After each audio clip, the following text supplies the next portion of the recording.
So in this session we are going to look at information theory. So information theory is the mathematical modeling and analysis of a communication system. It was invented by C.E. Shannon in the 1940s. So it helps us find out the amount of information contained in a signal, the irreducible complexity below which the signal can't be compressed. So yes, we can compress a signal, but how far can we go when we are doing compression to ensure that we still have reliable communication?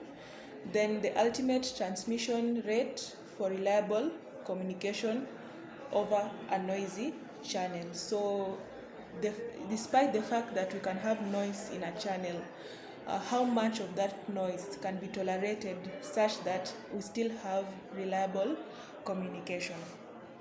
So information theory answers two questions. One, what is the ultimate data compression? And two, what is the ultimate transmission rate?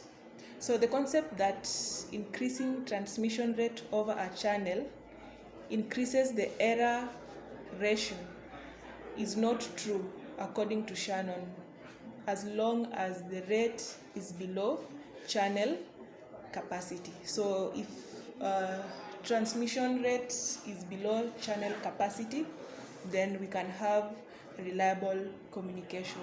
Okay, so let's look at channel coding.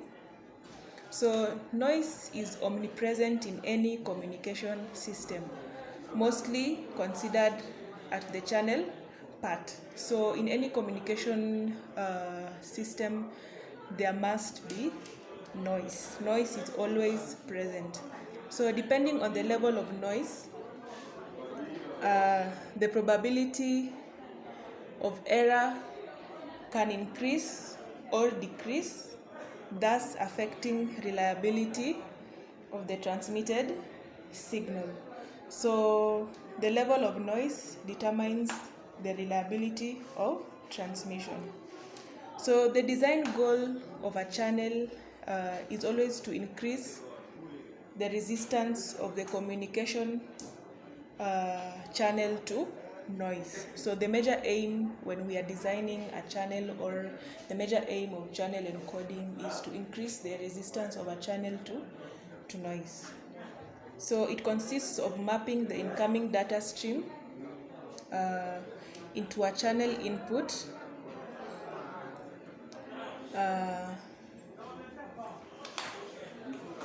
It consists of mapping the incoming data stream into a channel input sequence and inverse mapping the channel output sequence in such a way to minimize the effect of channel noise. So for the channel coding concept, we will use block code.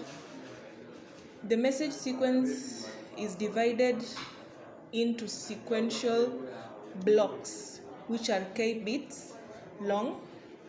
The k bit block is mapped into an n bit block where n is greater than k. So it's just like we are transmitting data over a communication channel, and it shouldn't be that the data being transmitted exceeds the channel capacity. So n in this case represents the channel, k represents the data. So the number of redundant bits that are added to the channel encoder to each transmitted block is given by n minus k. So you know that we must always add redundant bits, some of which help in error detection and correction. So the number of redundant bits added by the channel encoder to each transmitted block is given by n minus k. So the ratio of k over n is called the code rate, R, and it's always less than 1. So R is always less than 1. For a given k, the code rate approaches 0 when the block length n approaches infinity. So the chord rate R approaches 0 when n approaches infinity. So for accurate reconstruction of the original source sequence, it needs the average probability of signal error to be 0. Okay? So for accurate reconstruction of a message at the destination, we need the average probability of signal error to be 0. So we need to find a coding scheme such that probability that the message bit is in error is very small, and at the same time the chord rate R is not too small. Yeah, we know that R should be less than 1, but it shouldn't be too small. Okay, so we have to find a balance whereby the probability of the message bit being in error is very small, and at the same time the chord rate R is also not too small. Remember, we said that the transmission rate should not exceed the channel capacity, so it should always be less than the channel capacity. But how much less? Not too small, just the right rate.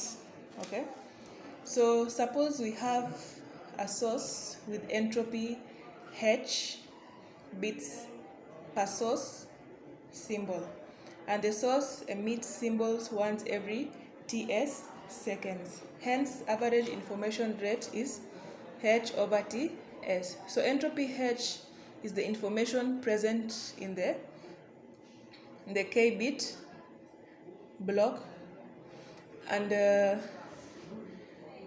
so suppose we have a source with entropy H bits per source symbol, and the source emits symbols once every TS seconds. Hence, the average information rate is H over TS bits per second. Okay, and also we have a channel with a capacity C, and the channel capacity is used once every TC seconds. So the channel capacity per unit time is C over TC bits per second. So this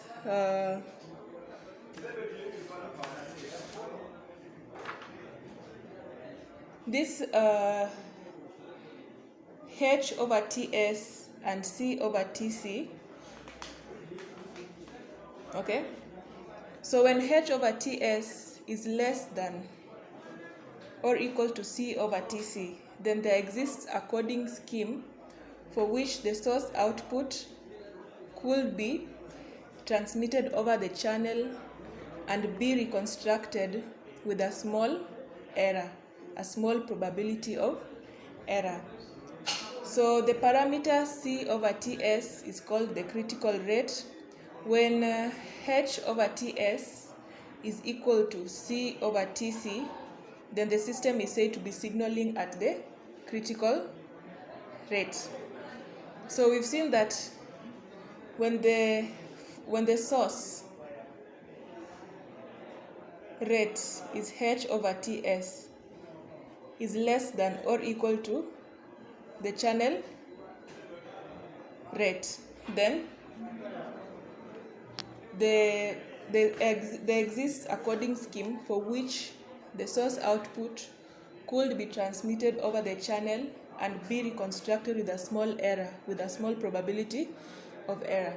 And also, when H over TS for the source equates to C over TC, the critical rate or the channel rate, then it is said that the system is signaling at a critical rate.